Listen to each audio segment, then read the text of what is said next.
반갑습니다. 어느 날 예배당 예배가 전면 금지되었을 때에 주일 아침 예배당을 찾아서 닫혀진 문고리를 잡고 하나님, 이 어찌된 일입니까 하고서 눈물을 흘린 적이 있습니다. 그때 돌아와서 기도하고 하다가 말라기 1장 10절의 말씀, 누가 성전 문을 닫아 걸어서 너희들이 내 제단에 헛된 예배를 드리지 못하게 하면 좋겠다. 그 말씀을 읽고 또 읽다가 이제 바로 누구를 위한 예배인가 하는 글을 제가 썼습니다. 이 앞에 부분만 제가 읽고 그 다음은 그저 대화식으로 얘기를 나눠가기를 원합니다. 1번을 제가 읽겠습니다. 8쪽인데요. 예배의 당위성을 삶의 기본으로 삼던 시대는 이제 끝이 났는가?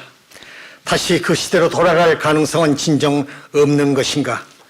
천단을 달리는 현 시대를 보노라면 희망적인 대답을 기대하기 어렵다. 하나님을 의지하던 농경사회나 유목사회에서 가졌던 하나님을 향한 경외감을 이 시대에는 찾아보기 힘들다. 하나님을 우러러 찬양하고 그 말씀에 절대 순종함이 인간의 도리라고 믿었던 인간의 기본 자세가 많이 흔들리고 있다. 교회마저 잃었던 생명을 구원하신 주님의 놀라운 은혜에 감사하는 신앙 고백이 희미하게 들린다. 더 나아가 예배 우등생이 되려는 노력들을 찾아보기 힘들다. 지금은 신분주의가 힘을 잃고 인간 위주의 삶의 철학과 양상이 솟아올라 하늘을 찌르고 있다. 인간이 쌓은 바벨탑의 꼭대기가 하늘에 닿게 하여 인간의 명성을 길이 빛나게 하자는 노아 후손들의 함성만이 다시 들리고 있다. 지금 우리의 세계는 창조주 하나님을 외면하고 인간이 개발한 첨단 물질 문명으로 제2의 바벨탑을 세우는데 목숨을 걸고 있다. 이러한 시점에서 인간의 제1된 목적을 논하고 그 목적이 하나님을 영화롭게 하고 그를 영원토록 즐거워하는 것이라고 외친다면 요단강 언저리의 세례 요한을 구경하던 눈길들이 나타나 온전치 못한 인간으로 여긴다. 이러한 맹인 아닌 맹인들의 눈길을 실어서 너희가 무엇을 하든지 하나님의 영광을 위하여 하라는 준엄한 명령마저 외면한 것이 과연 타당한 일인지 방문해 본다. 인간의 으뜸가는 목적을 상실하고 만물의 근원을 물질로 보고 모든 정신과 육적인 삶이 유물주의에 예속되어도 좋은가? 우리 그리스도인들의 답은 아니다이다. 하나님을 창조주로 모시고 예수 그리스도님을 구원의 주님으로 영접하고 성령님의 인도하심에 따라 오늘을 달리는 성도들은 하나님의 준엄한 명령을 경청하고 실천하는 것을 최우선으로 삼아야 한다. 인간의 이름을 빛내기 위하여 바벨탑을 쌓을 때 그 자리에서 그리스도인은 목적을 달리하고 생각을 달리해야 한다. 우리는 하나님의 영광을 위한 작품이 되어야 함을 목적으로 삼고 땀을 흘려야 한다. 그럴 때 하나님과 유관한 세상을 꾸밀 수 있다. 인간의 제일된 목적이 실현되는 것은 하나님이 원하시는 예배가 있는 세계이다. 하나님이 기뻐하시는 예배의 현장은 네 마음을 다하고 목숨을 다하고 뜻을 다하여 주 너희 하나님을 사랑하라는 주님의 명령이 작동되는 시간 최선의 시간이며 실천이다. 돌이켜보면 지난 수천 년의 역사 동안 우리 그리스도인들은 이 명령을 준행하는 데 충성을 다하였다. 그 숱한 핍박과 환난 속에서도 이 명령의 준수는 자랑스럽게 이어져 지켜왔다. 하나님을 참되게 예배하는데 다 헤아릴 수 없는 순교의 피를 흘렸다. 그 결과 하나님이 보시기에 심히 좋은 결실을 거두었고 그것은 자랑스러운 유산으로 오늘 우리에게 상속되었다. 그런데 코로나19라는 역병 때문에 세계 도처의 예배당의 문이 닫혔다. 가장 거창한 바벨탑을 쌓고 세계를 호령하던 미국을 비롯한 대부분의 나라가 예배하는 발길들을 멈추고 있다. 이제 이게 무슨 연고인지 아직 정확한 대답이 없다. 혹시 이것이 하나님이 원하시고 기뻐하시는 예배가 사려져 가기에 내려진 준엄한 재앙인가 하는 깨우침을 다음의 말씀을 명상하면서 나의 느낌을 넣어 이렇게 옮겨본다. 너희가 나를 진정 두려워하느냐? 너희가 바로 내 이름을 위함이 아니라 멸시하는 자들이다. 너희는 내 제단을 더럽힌 예물을 드리며 예배를 드린다. 하나님이 너희를 좋게 보시겠느냐? 누가 성전문을 닫아 걸어서 너희들이 내 제단에 헛된 예배를 드리지 못하게 하면 좋겠다. 나는 너희들이 싫다. 나 만군의 주가 말한다. 너희가 바치는 제물도 예배도 이제 나는 받지 않겠다. 저는 이미 이 마지막 부분의 말씀을 지금도 가슴에 좀 담고 있습니다. 상당히 두근거리고 있습니다.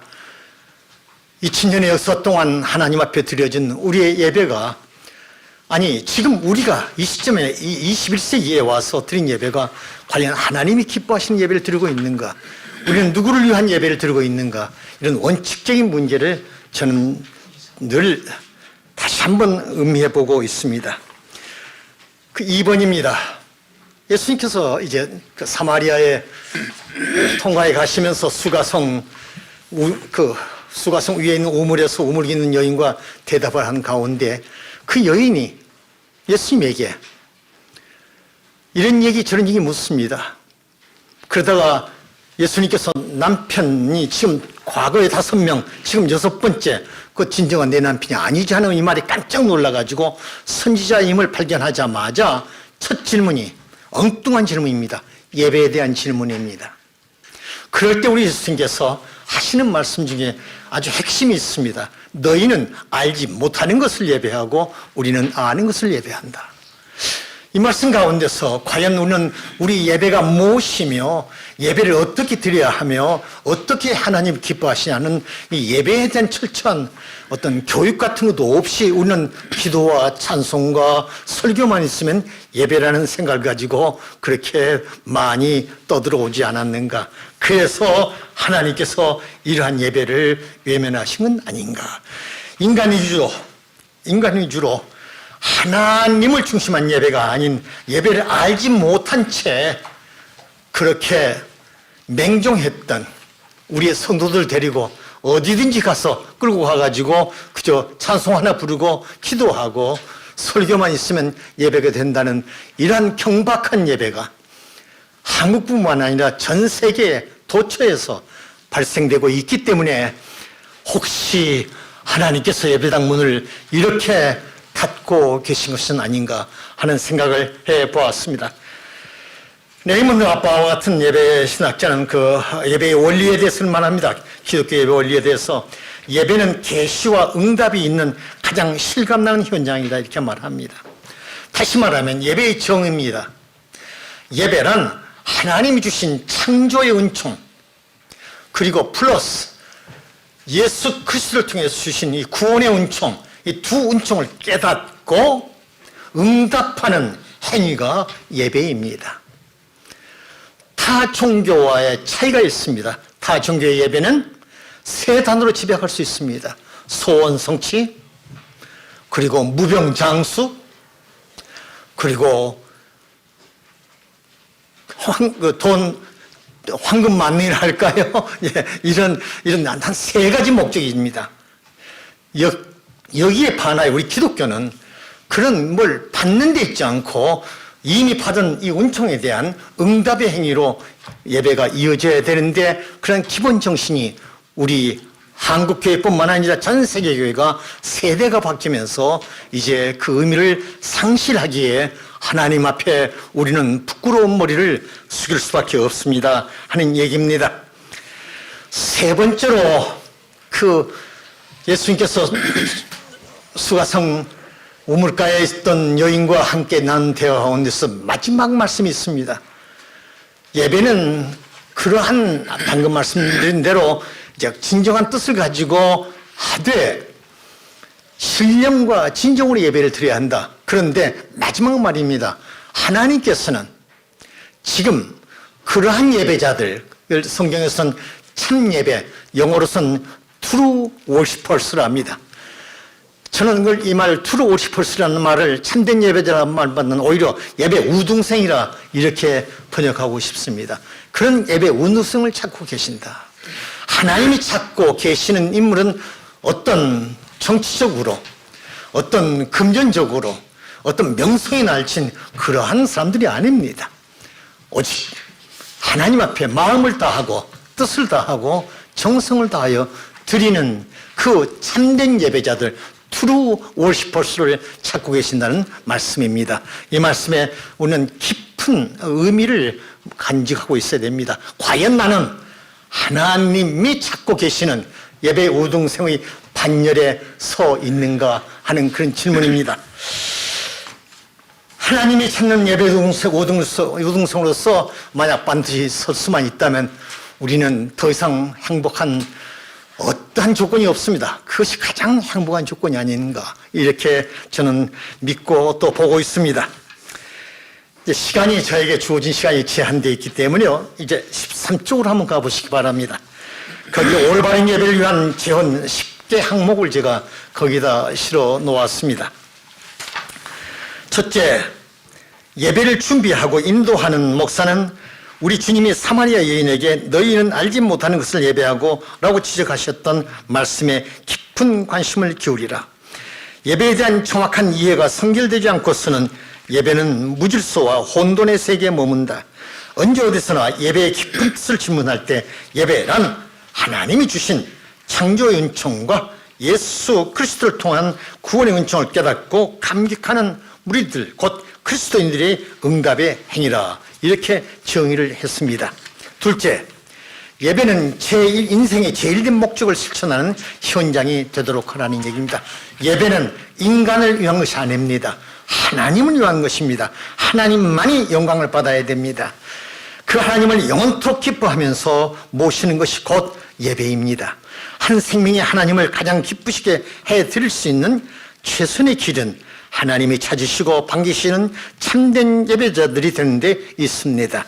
그 이유는 하나님은 지금 신령과 진정으로 예배하는 자들을 찾고 계시기 때문입니다. 셋째로, 예배의 내용과 절차를 자유자재로 변형시키는 일을 함부로 우리 한국교회가 하고 있습니다.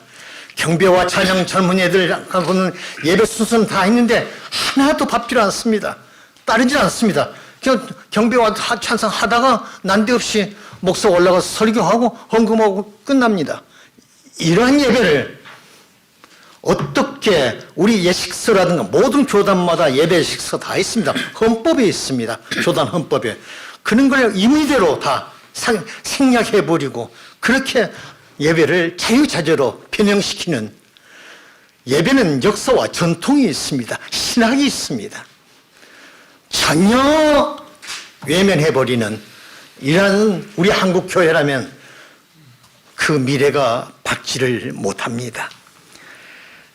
넷째로, 경건과 신비의 감각이 살아 숨쉬는 예배당의 예배가 되도록 노력해야 합니다. 우리 한국교회가 예배의 엄숙성이 걸려든 것은 우선 예배당의 성단부터입니다. 십자가와 성찬상과 설교대와 인도대가 있는 성단은 성전의 지성소에 그 뿌리를 두고 있습니다. 그러나 불행히도 우리의 성단은 모두가 무대의 개념으로 바뀌어 성스럽고 신비로운 감각이 보이지를 아니합니다. 하나님의 성수라는 느낌이 전혀 보이질 않습니다. 몇 년 전 얘기입니다. 제가 아주 아끼는 제자 교회입니다. 예배당을 구입을 해가지고 예배당을 잘 만들었는데, 새롭게 인테리어를 다 했는데요, 놀라웠습니다. 1억이 넘는 스크린을 아주 최첨단 깨끗하게 거울처럼 보이는 떡 해놓군요. 아무리 봐도요, 예배당의 냄새가 안 납니다. 이건 완전 무대입니다. 완전 무대입니다. 무대 개념입니다.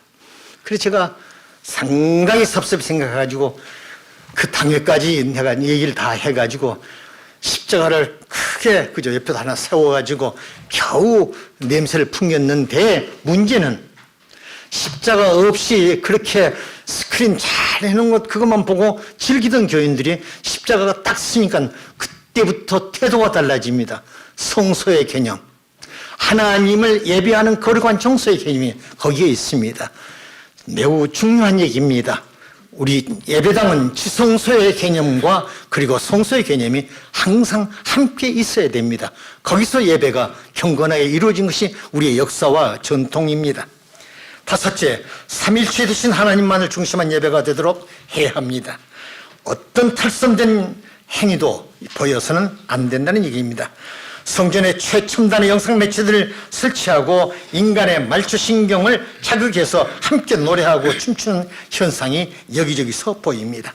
이것이 과연 하나님이 원하시는 신령과 진정으로 드리는 참된 예배의 실상이라고 말할 수 있을 것인가? 저는 아니라고 대답하고 싶습니다. 여섯째, 회중을 이끌고 하나님을 예배를 수행하는 자는 우선적으로 예배 인도자, 집례자가 몸과 마음이 청결한지를 점검하십시오 하는 그런 얘기입니다. 성단에서 예배를 인도하는 일은 성스럽고 경건하며 온 정성이 갖추어진 사제의 기능을 수행하는 순간입니다.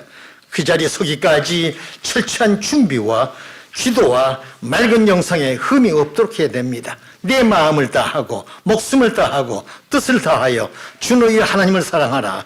주님의 말씀은 사제의 기능을 수행한 종이 먼저 솔선수범해야 할 엄중한 명령입니다. 일곱 번째로 자신이 섬기는 교회의 성도들이 예배 우등생이 되도록 깊은 관심을 두십시오.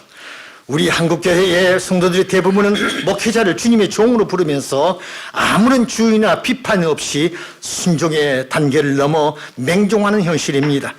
여기에서 목회자는 막중한 책임의식을 품어야 합니다. 목회자는 성도들의 순수하고 참된 마음으로 하나님 앞에 예배드리도록 환경과 내용을 갖추는 데 최선을 다해야 합니다. 여덟째, 집회와 예배를 구분해야 됩니다. 집회는 인간을 위한 모임을 인간에게 호소하고 인간의 감정에 뭔가 좀 남기고 싶은 그 아닙니다. 그건 집회입니다. 예배는 하나님을 향하여 하나님만이 영광받는 그런 근본적으로 뜻이 틀립니다. 우리는 한국교회는 집회와 예배에 구분 없이 그렇게 살아왔습니다. 아홉째로 예배를 위하여 정성을 모아 철저하고 섬세한 준비를 해야 합니다. 제가 유학에 가가지고 홈스테이를 해가지고 어느 목사님 집에 갔습니다. 갔더니 토요일 날 갔는데요. 토요일 날 오후에 날들어 가재요. 그러니까 예배당을 갑니다. 갔더니요, 예배 순서 프린트해놓은 건 놓고요, 하나하나 예배 순서를 직접 자기가 다시 한번 전부 다 예행 연습이죠. 철저히 준비한 걸 보고 제가 감동을 받았습니다. 얼마만큼 우리 개신교회, 특별히 개혁교회의 목사들은 예배를 위해서 준비하고 있는가? 부목사 갖다 바친 예배 순서만 따를 뿐인가? 아니면 사전에 현장에서 하나하나 점검하면서 어떻게 우리 교인들이 하나님 앞에 예배하는데 차질이 없을 것인가를 염려하고 있는가 반성할 부분입니다. 끝으로 코로나19라는 대유행병 이후의 변화에 민감한 대책을 준비하십시오. 언택트 시대가 선뜻 도래하면서 가장 큰 피해를 보게 되는 부분은 바로 우리 교회입니다. 우리의 교회는 이름 그대로 그리스도인들의 모임입니다. 코로나19라는 팬데믹이 이 모임을 해체시키는 어이없는 무서운 결과를 초래하였습니다.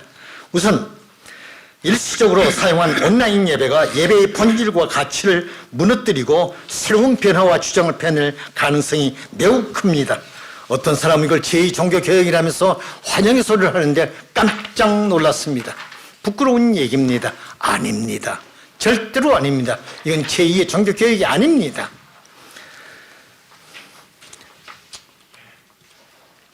가슴 아픕니다. 그걸 보면서 제가 매우 마음이 아팠습니다. 전통적인 예배의 형태와 평가가 새롭게 대두될 것이 명확합니다. 이때를 대비하여 현명한 방안을 미리부터 준비해야 다가올 거대한 충격을 최소화시킬 수 있습니다. 끝으로 제가 꼭 부탁하고 싶은 것은 코로나19로 인한 온라인 예배를 즐기지 마십시오.